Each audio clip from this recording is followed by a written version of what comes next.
Hello everyone, this is Rohan. I work as a platform engineer at Super Gaming. We're a 140 plus people team based in Pune, India, and we specialize in real-time multiplayer games. We've been making them for 10 plus years. Currently, we're working on Indus Battle Royale, which is an Indo-futuristic shooter with 100 players, and they're put into this 12 plus square kilometers of map. This talk is about real-time, about memory management in real-time open world games. So first of all, we'll be discussing the challenges associated with building an open world, and also we'll be looking at just a basic concepts of how memory management works in games and how to apply some of these solutions. Let's get started right away. So first of all, open world games. Let's look at what they exactly are. At a technical level, let's try to break them down. So how are they just defined? Well, first of all, they have a large level, no loading screens whatsoever. Uh, they have a very sandbox-like gameplay where a lot of systems and mechanics interact with each other in order to produce gameplay. They have a lot of objects in them, like they have a very high object count, lots of NPCs, lots of vehicles, etc. And they have a vast amount of content to fill out their open world. And in our experience, Battle Royale as a genre is quite the same. We also have a very large level, like I said, 12 plus square kilometers of map with no loading screens and multiple modes of transport. We also have a very sandbox-like gameplay where a lot of different systems interact with each other to create gameplay. Quick short story, in our recent community playtest, we had a player who kind of just snuck around other players and managed to win at the end by stealing their kills. Uh, we also have a high processing volume. Like I said, there's 100 plus players, and we also have a vast amount of content, different skins and such.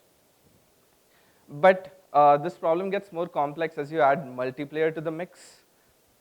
So we have different kinds of static customizations, such as different character skins, weapon skins. These are the ones that you can select in a menu. But we also have some dynamic customization, such as what kind of equipment you pick up, what kind of attachments you add to it, etc. And when you add 100 players to that, they're going to do player things.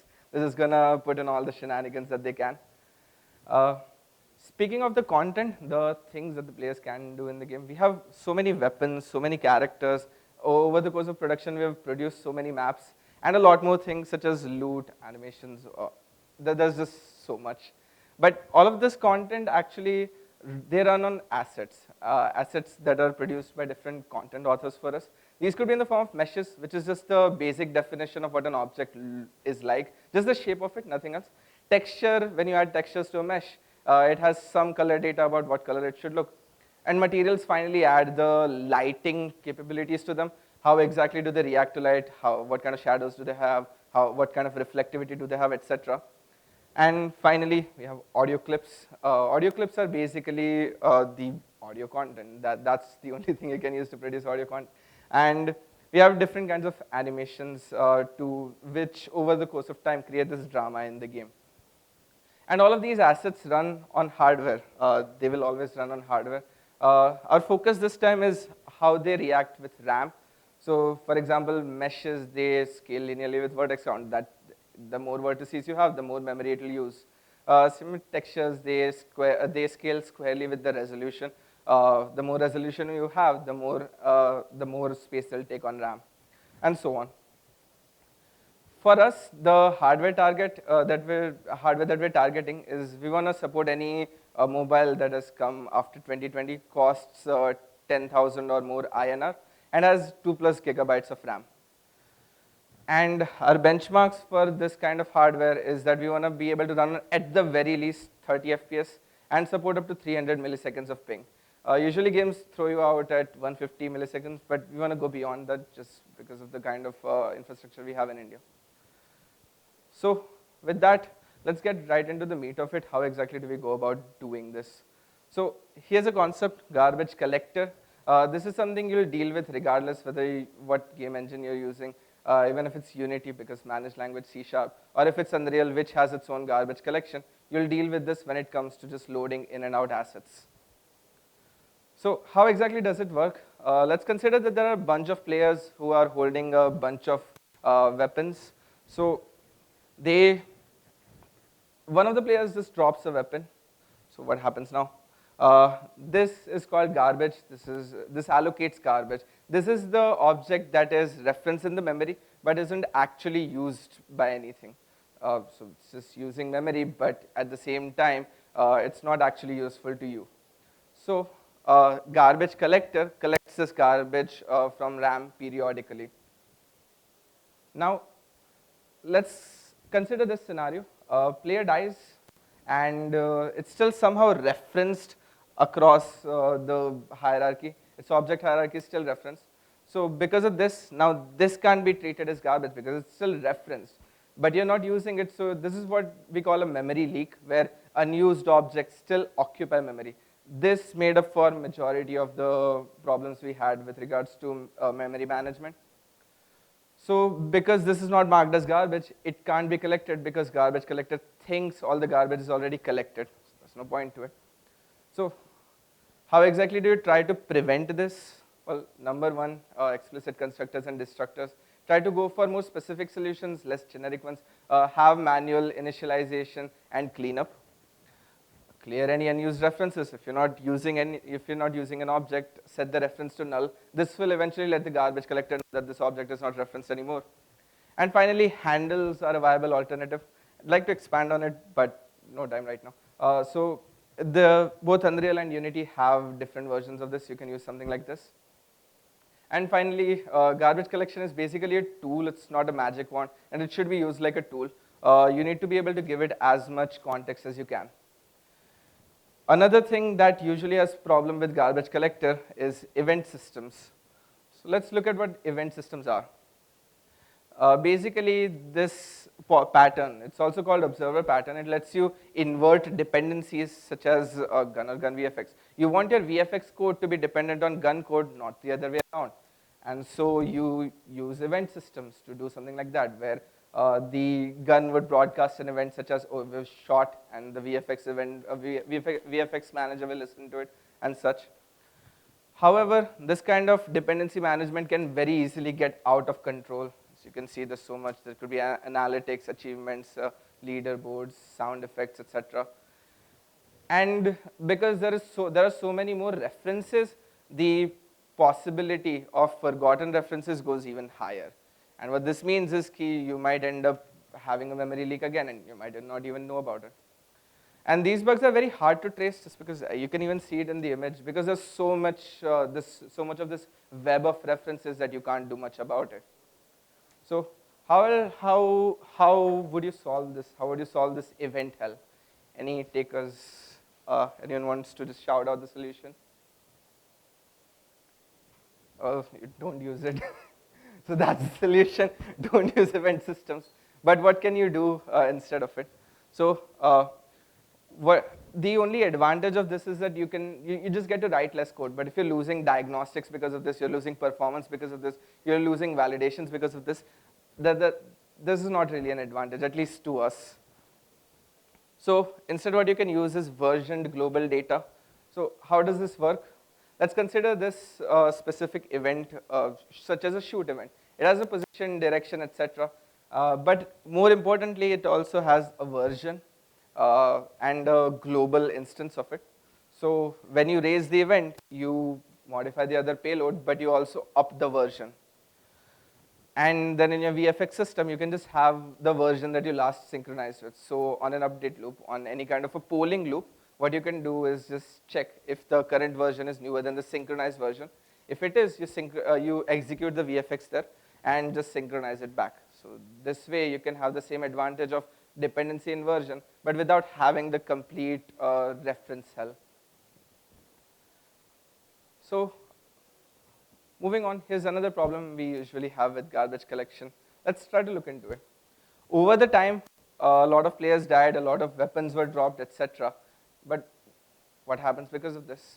Because let's say you had proper reference clearing and everything, so everything will get marked as garbage, and so everything will be cleared. But there's a problem. So what this does is it causes fragmentation. So if you consider memory to be linear, you have some space that was freed, some space where an object was there, and it's still there, some space where it was freed again. So it's difficult to have contiguous memory. So in this example, you can see that overall 50 KB space is available, but it's not actually possible to allocate a 45 KB object. So this is also similar to how Tetris works. I mean, that's the game. You have blocks, but the shapes don't always fit in. That's the game. You got to make it fit in. So uh, how do you work around it? How do you work around fragmentation? Well, number one, you can deal with it at a code design level. Just avoid hypergranular objects. Moreover, the use case usually is that you're allocating in batches. To give an example, we have 100 players and all of them can hold up to 2 weapons.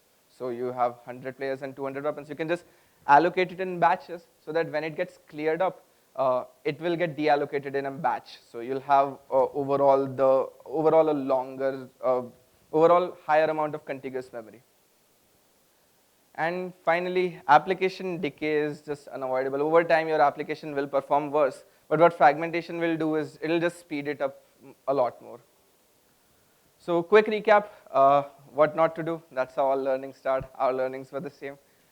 Number one, reference hell. Just try to avoid it as much as you can. Clear out your references. Event hell will just cause this kind of untraceable problems. So it might be better to avoid them or find alternatives. Fragmentations caused due to garbage collection is also a major problem, but all of these problems are avoidable. However, let's say you already have these problems. How exactly would you try to find them out? Diagnostics. How does that work? So number one, you have profilers. Basically, these are parts of your already commercially available game engines. They let you check by category what kind of allocations you have, how much fragmentation you have, etc. I understand it's painful, but it's important to set up SOPs for this because performance is better maintained. It's more difficult to get performance than it is to maintain performance. So this is one of our Google Sheets where we constantly track what kind of performance usage what kind of memory usages and FPS differences we have. However, I understand that it's a tedious process. You have to debug a lot of connection issues between phone is working or not, whether the laptop is working or not. You have to connect it. It's a major hassle. And then in the end, if all you're getting is a data dump where it's just a bunch of unreadable information, that's not really helpful at all. So instead, what you could use is diagnostics. Here's an example of something we did. We call it content profiler. Here you can see what kind of memory usage we have, how many meshes we have loaded, how many materials we have loaded, how many textures we have loaded. And this is specific for just the map of the game. And it has on-device convenience, so we can just move around the window. It doesn't even block input. You can do inputs through it, etc.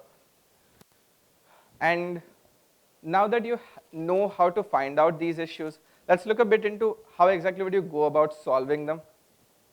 So for this, we have what I like to call 3 C's of optimization. These are contextualize, classify, and cull. We'll look at them in detail. Number one, contextualize. So this is mainly to establish a perspective. If you have a problem, there are multiple ways to look at it.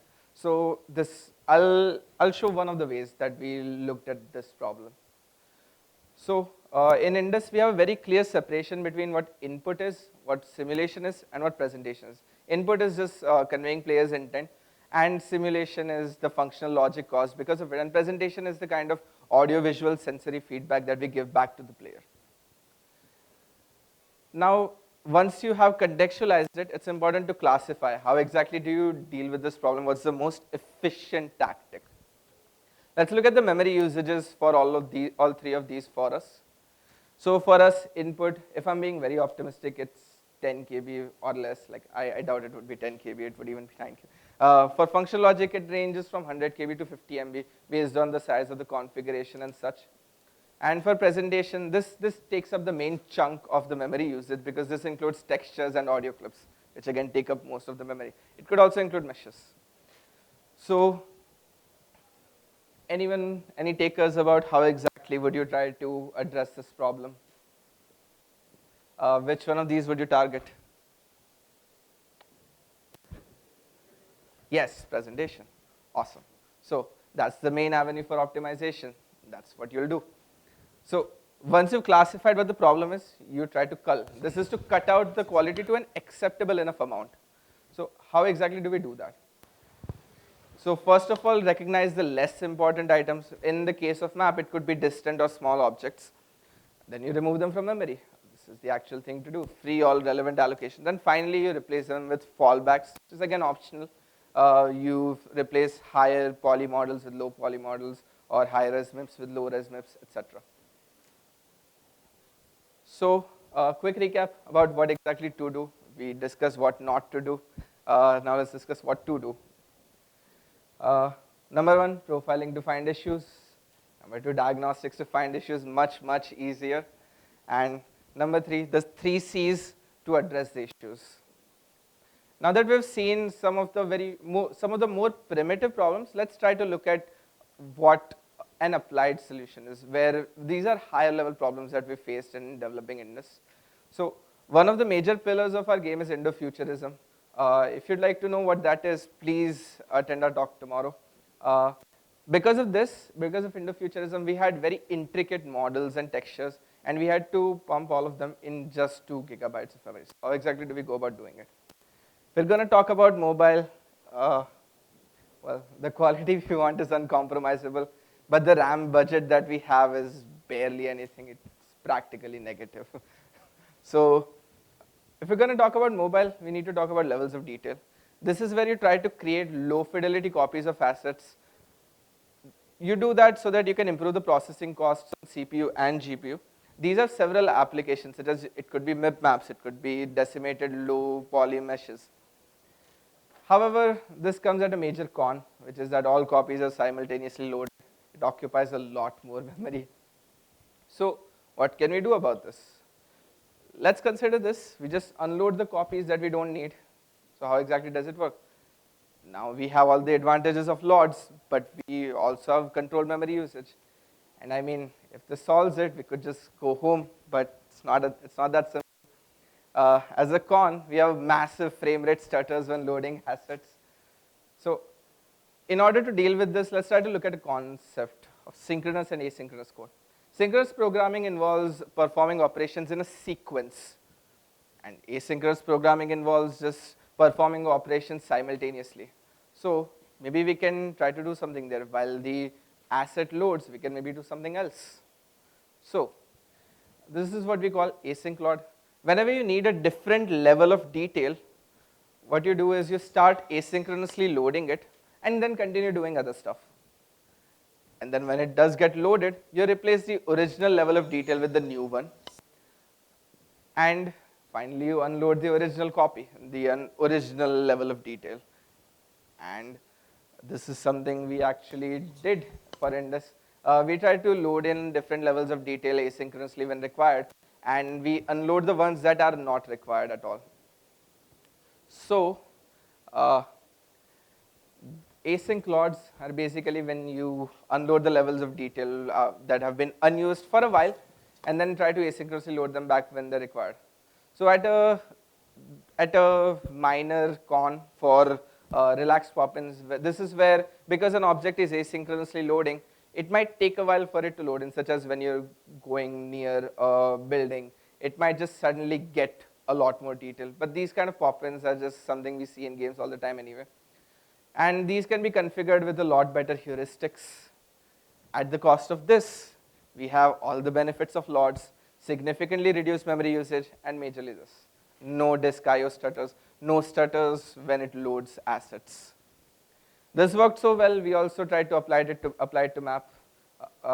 So this is where we only load the map tile by player locality. So the tile that you're on, it will be loaded at a higher level of detail, and the other more distant tiles will be loaded at a lower level of detail. We also applied this to colliders and renders separately, where we just unload the distant colliders, and for presentations, we, like I said, just load in different levels of detail by locality. With this, we actually had really amazing results. Most importantly, on smartphones, we went from crashing over to quite performant. So what were the results of this? Faster CPU, GPU performance, works for mobile.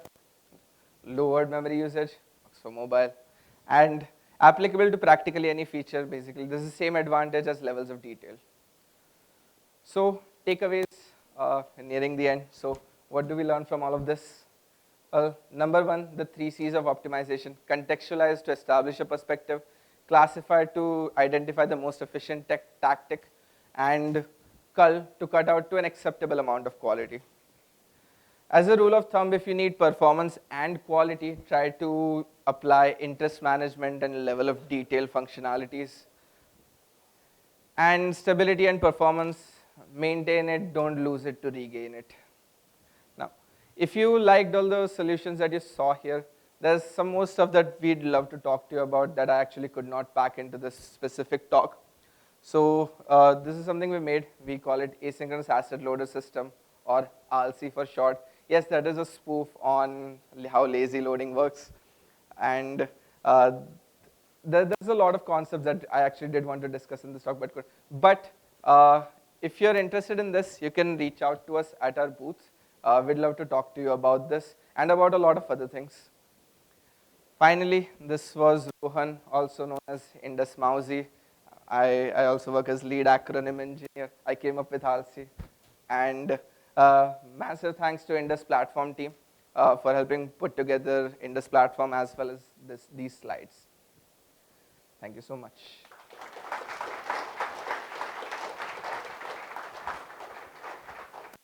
Yeah. So it looks like we have some time left for Q&A. So any takers? Can we have a mic there, please? Sorry. So what is the role of the rendering pipeline in these? Can you be a bit more specific? Specific, okay. Like how do you optimize the rendering pipeline? Not really connected to the topic, but we have a lot of optimizations. Optimization is all about being less generic, being more specific. So if that's something you're interested in, you can catch me afterwards. But I would need specific questions for that. Any other questions? Sure. Someone will deliver a mic to you, please. So what about the multiplayer connections going on parallel with the rendering? I know it's very expensive in terms of memory management. So any lights on it? Like So voice for communication and networking, yeah. so the main learning I've had as long as I've worked in Indus is this: polling, avoid event systems. It will help you a lot with networking. It will help you a lot with things you don't know about yet. Okay, okay. It's always done that for us, so it's just that. We avoid event systems, use polling, works well with rendering, works well with multiplayer, etc. And voice, real-time voice communication, like mic and speaker continuously. So that's something that we're actually using some third-party tools for. We can discuss that in more detail, but Okay, yeah, thank you. thank you. Hello. So Hello. if you are using this all strategies for performance and other things, so which one is best suited for TCP or UDP? So we use third-party tools. So primarily we have something called RUDP, which is reliable UDP for Okay. certain things and mainly UDP. Thank you.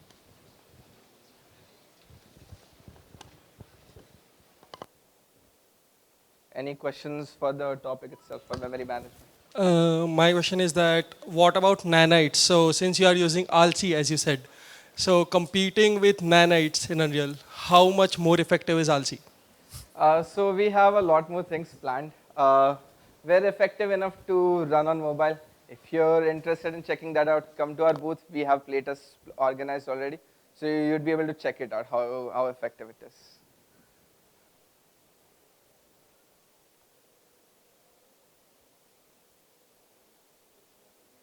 Just give me a mic there, please. Hey, hi. So Hello. the first part you talked about event systems versus polling, and the second part was more asset related. So you're saying garbage collection takes a lot of hit during in event systems. So between that, how much of that it takes? Because in the 3 slides you showed So presentation, it's input, and okay. So simulation. the main problem here is this: ki event systems usually for us led to problems that we did not expect. You might think, oh, okay, the gun VFX depends on gun, but because you forgot some references, just because something else is loaded, everything else is loaded. Because there's just this whole reference cell of things you don't expect. For example, because VFX depends on gun now, if VFX systems are loaded, it means the gun that it was originally referencing to that you've forgotten about, that's still being referenced. So a lot of these forgotten references actually led to a lot of memory leaks for us, which were because of assets that should have been unloaded but were not unloaded. So only on the asset side. Uh, but that is the main thing, in fact. Yeah. Okay. Assets take up Yeah. everything. Any other questions? Still have 4 minutes remaining. Any questions?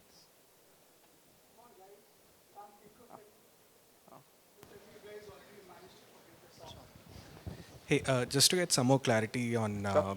memory versus processor intensive problems that you're seeing. So if we shift from event systems to polling, isn't that a little more processor intensive? Do you face any issues So like that? there are other advantages to polling that actually can cover up for that. So what happens is you can just run the update loop at a higher interval so that it will process a lot less of. For example, certain events for us, such as say achievements. So this is something where we could even afford, let's say, 2 seconds of latency. Okay? You did something and then 2 seconds later something else pops up.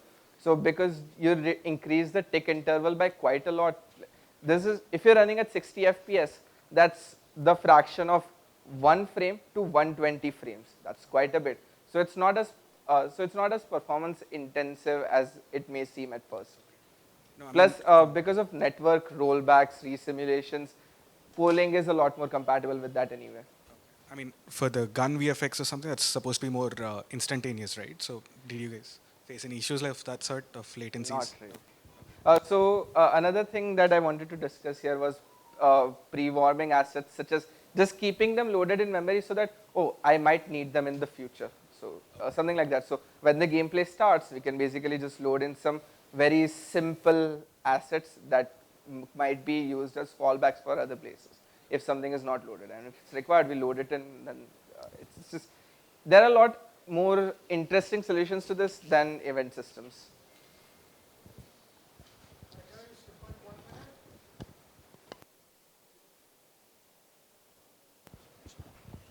So your game is made in Unity, right?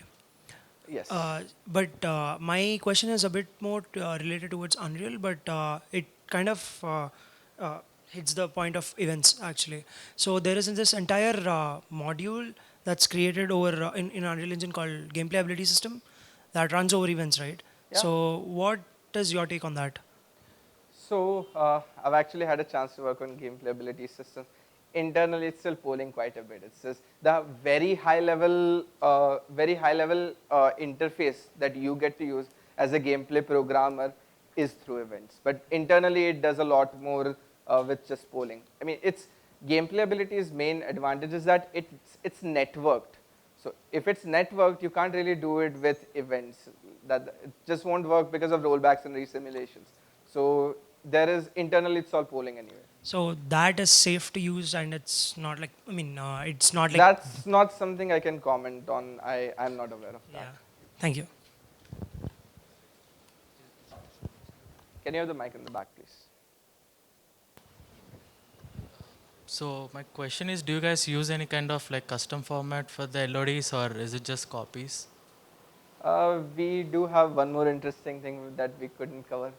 We call it stack loads, where details are loaded in as stacks of higher details. This is something we mainly do for environment. But if you want to know more about that, please reach out to us. And do you like have any kind of memory checkpoints where that was filled to the brim and you had to like Yeah. forcefully load Yeah, LODs? so actually we're out of time, so we're gonna have to cut this short. But please reach out to me at Indus booth later. I'll be happy to answer all the questions. Reach out to me. Ask for Rohan. Ask for Sujit. Either of us would be very happy to discuss anything.